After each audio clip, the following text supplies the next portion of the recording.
Anyone in the balcony? Is there a mic up there? Okay. Professor Chomsky, I traveled from Jackson, Michigan to hear you speak tonight, and it's an honor to be able to ask you a question.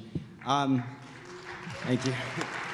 In Chris Hedges' book, The Death of the Liberal Class, you're quoted as saying there's a substantial shift in global power, quoting from the global workforce to transnational capital, and it's been sharply escalating during the neoliberal years. My question is, how significant do you think a constitutional amendment to repeal corporate personhood, to define persons as natural persons only, would be in slowing down or hopefully even reversing the shift in power?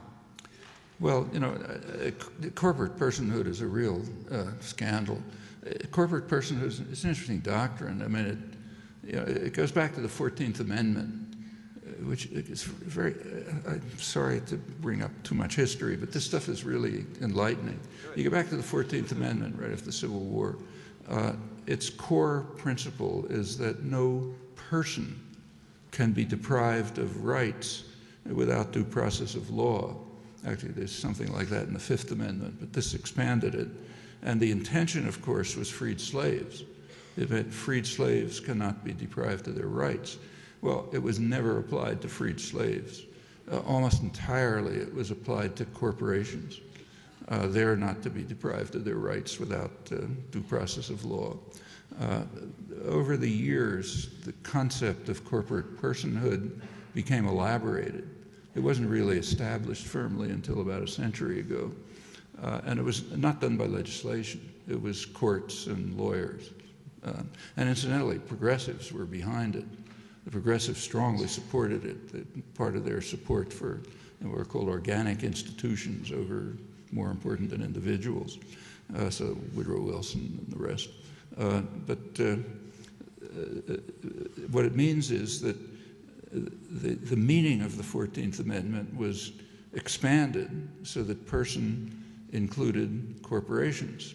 And over the years, corporations have gotten rights that are way beyond those of persons of flesh and blood. So if you go, say, to Clinton's free trade, so-called free trade agreement with Mexico, it has nothing to do with free trade, but it's what it's called. It grants corporations rights that human beings can't even dream of. Like, for example, if General Motors invests in Mexico, they have to be given national treatment, meaning treated like a Mexican business. That's one of the ways to make sure that Mexican business is destroyed and you get big immigration here. Incidentally, the Clinton administration understood that. They knew they were going to wipe out the agricultural system and business in Mexico. And in fact, in 1994, when NAFTA was passed, Clinton started militarizing the border. It had been an open border before, but they started militarizing it for obvious reasons.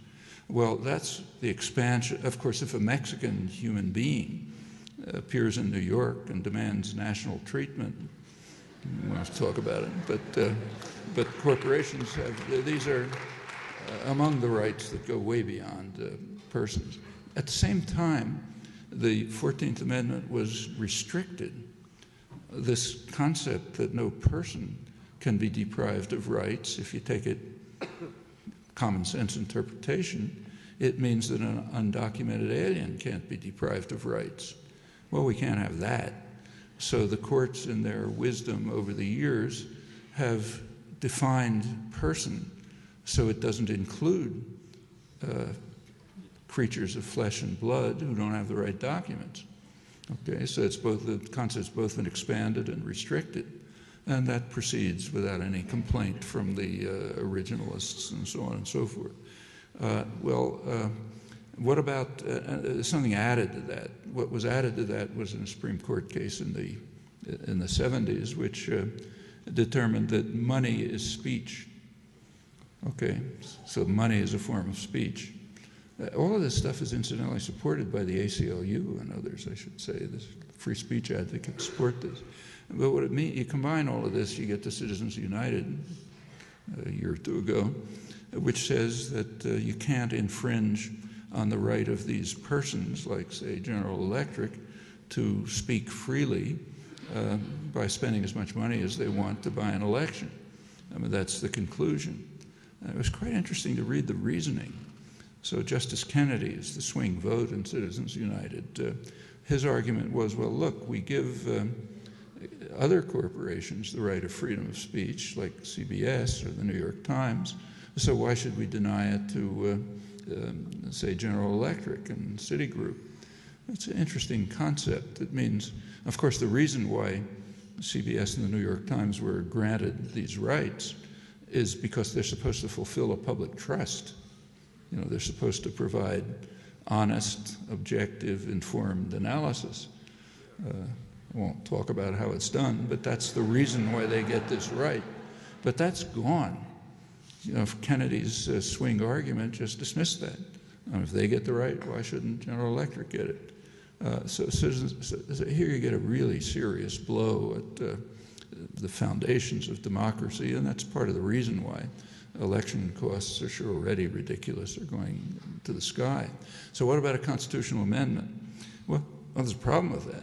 The constitutional amendment requires public support, substantial public support, and that doesn't come by, going like that. You got to work on it.